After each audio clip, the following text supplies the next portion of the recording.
Olá, família! Sejam todos bem-vindos ao estudo diário das Escrituras. Hoje nós vamos estudar Doutrina e Convênios, seção 69. Então, são só 8 versículos. O que está acontecendo aqui? No dia 3 de novembro, eles estavam numa série fazendo várias conferências especiais, tá bom? Do dia 1 de novembro até o dia 12 ali, foi 6 conferências. E no dia 3, eles recebem essa revelação aqui, e inclui a seção 33 de Doutrina e Convênio no livro de mandamento que vai ser publicado, tá bom? Então, essa seção 133 aqui, ela é um apêndice, né? O que é um apêndice, né? Um apêndice, não na parte médica, né? Um apêndice de um livro, ele contém informações, fala melhor sobre o principal conteúdo do livro, tá bom? Então, mais tarde, essa seção aqui, 133, ela vai ser chamada de apêndice, tá bom? Então, depois quando a gente chegar lá, a gente estuda um pouquinho melhor sobre ela. Então, aqui o contexto histórico é isso, tá bom? Alguns foram designados aqui para pegar as doações que receberam, né, Oliver Cowdery aqui no caso, e levar para o Missouri, levar lá para Sião, e juntamente com essas revelações para compilar. E aí falou dessa seção 133 aqui, que era para ser compilada também, tá bom? Que serve de apêndice, tá bom? Para esse livro de mandamentos aqui.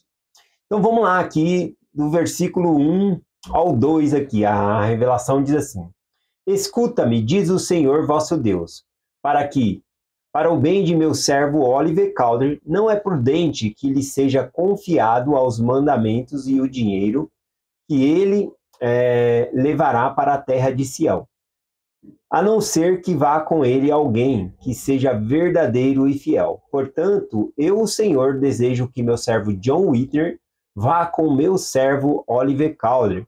Então veja, aqui quando fala não é certo, né, que ele vá sozinho, né, a palavra que o Senhor aqui, que meu servo, não é prudente, né, que ele vá sozinho, seja confiado os mandamentos. Os mandamentos aqui é justamente o livro de mandamentos, né? Ele ia ir para a gráfica, lá no Missouri, né? A gráfica da igreja, para a publicação do livro de mandamentos. Então não era prudente ele ir sozinho, porque durante essa viagem poderia acontecer coisas. Então o Senhor fala que precisaria de alguém verdadeiro e fiel. Eu fico imaginando, né? O John Whitner aqui, né? Quando recebe essa revelação, falando que ele é essa pessoa, né? Eu quero receber um elogio desse da boca do Senhor, né? Eu sou uma pessoa verdadeira e fiel, né? Todos nós gostaríamos de receber esse elogio aí, tá bom? Então eu fico imaginando como John Whitner, né? Ele se sentiu. Aqui não é uma questão de falta de confiança no Oliver Cowdery. É que realmente o Senhor sempre mandou de 2 em 2, então não era para ele ir sozinho. Embora essa missão não era para ir pregando o evangelho, eles estavam indo também levando uma quantidade, né, de dinheiro que eram doações para Sião, para construir Sião, para ajudar lá. Então não era prudente uma pessoa sozinha viajando com dinheiro e com todos esses mandamentos, né, para se publicar. Então John Whitner aqui iria acompanhá-lo, tá bom? Eu acho interessante aqui essa parte. Aqui eu acho importante essa questão de companheirismo. Eu mesmo amei ter os meus companheiros de missão, né? Quando eu fiz missão, eu gostava de estar com meus companheiros. Aliás, quando eu voltei para casa, né, que eu fui desobrigado como missionário de tempo integral, eu estranhei demais. Eu entrava no mercado e eu estranhava demais. Eu olhava para um lado, olhava para o outro, né? E falava, cadê meu companheiro, né? Eu sei, um companheiro não é que um vigia o outro, é que a gente serve de proteção um para o outro, né? Então sempre tá os dois juntos. Você nunca vai ver os missionários e as sisters sozinhos, né? Eles sempre estão de 2 em 2, eles servem de proteção um para o outro.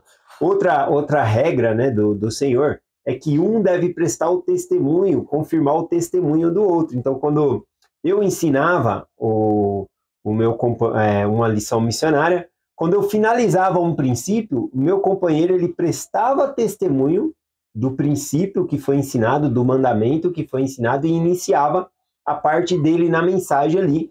E quando ele prestava o testemunho do que ele ensinou, eu prestava o testemunho do que ele havia ensinado sobre o mandamento, o princípio, e começava a outra parte, que a gente vai sempre alternando, né, na mensagem, compartilhando com as pessoas. E eu achava isso muito lindo, e é muito bom ter um companheiro.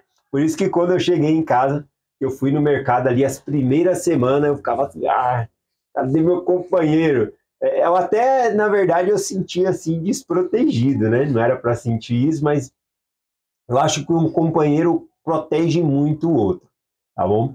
E hoje, né, eu tenho a maior companheira de todas, né? Minha esposa, né?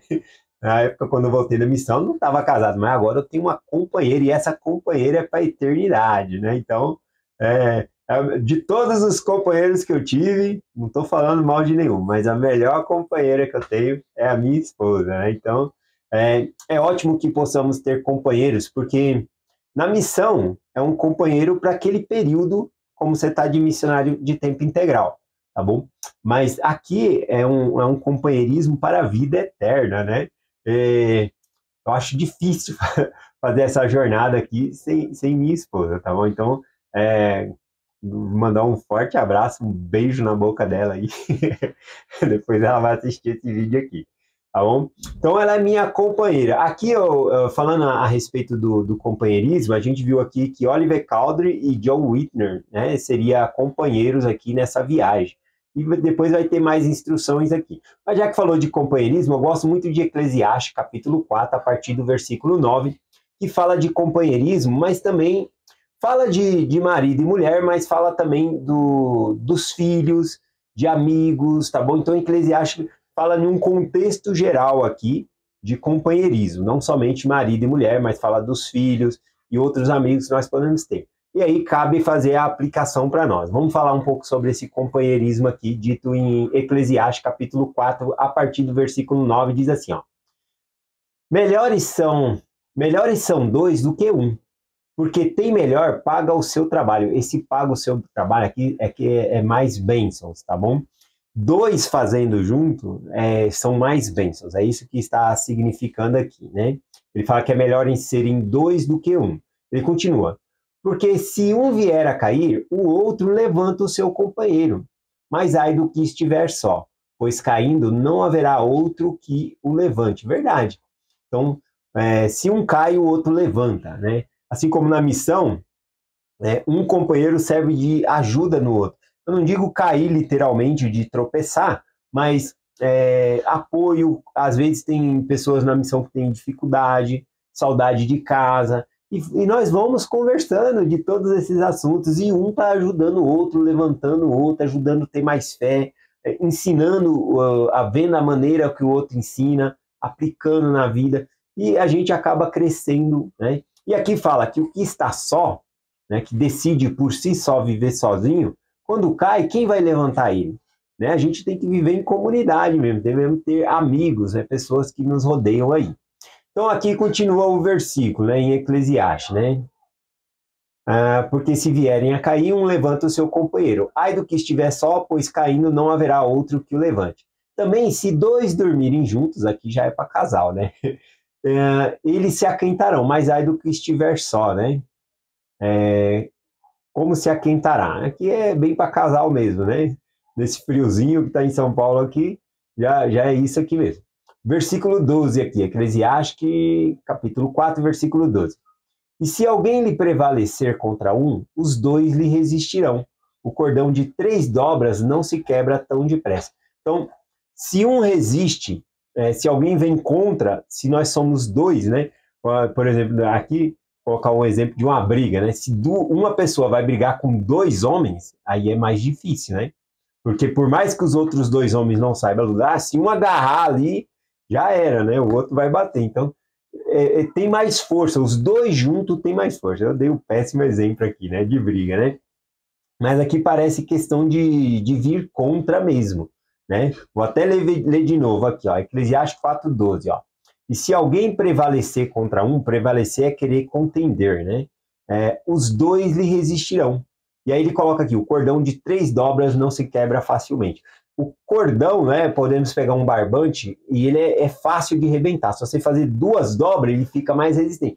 De 3 dobras, mais resistente ainda. Então, por que ele colocou 3 dobras aqui, né? A gente pode fazer a aplicação marido, esposa, filhos, mas eu acredito que é bom fazermos um triângulo com o Senhor. Deus no relacionamento, o casal, né, e o casal ali, o marido e a esposa, né? Os filhos também inclusos aqui. Então, quanto mais dobras tiver nesse cordão, mais forte vai ficar, tá bom? Então, de companheirismo eu queria falar isso. Vamos finalizar aqui o restante aqui, ó, do versículo 3 em diante, né? A revelação, voltando para a Doutrina e Convênio, seção 69, versículo 3 e 4.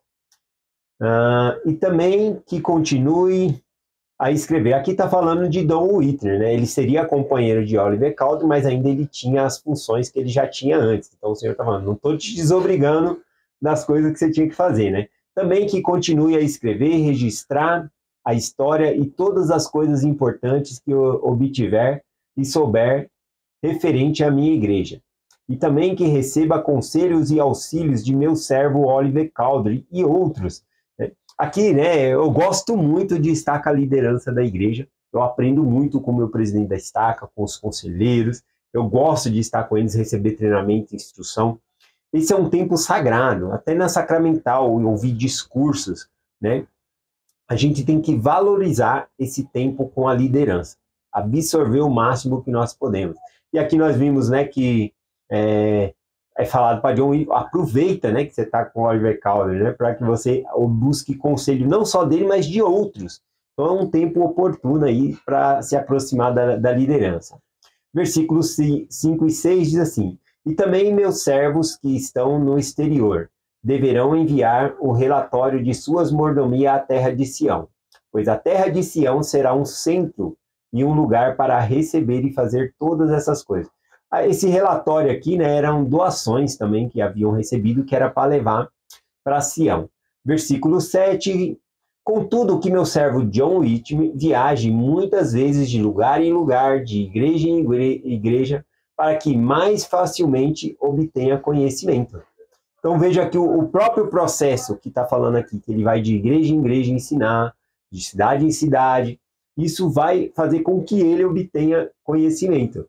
Então, a gente prepara uma aula para dar, a gente está servindo as outras pessoas, mas o mais beneficiado somos nós mesmos, naquela pesquisa que nós estamos fazendo, buscando o Espírito do Senhor para saber o que devemos falar e aprender. Então, o mais beneficiado somos nós mesmos. A gente pensa que está ajudando o próximo, quando na verdade a gente está ajudando a nós mesmos, né? Versículo 8 aqui, finalizando, pregando e expondo, escrevendo, copiando, tudo isso atribuições aqui a John Whitner, né?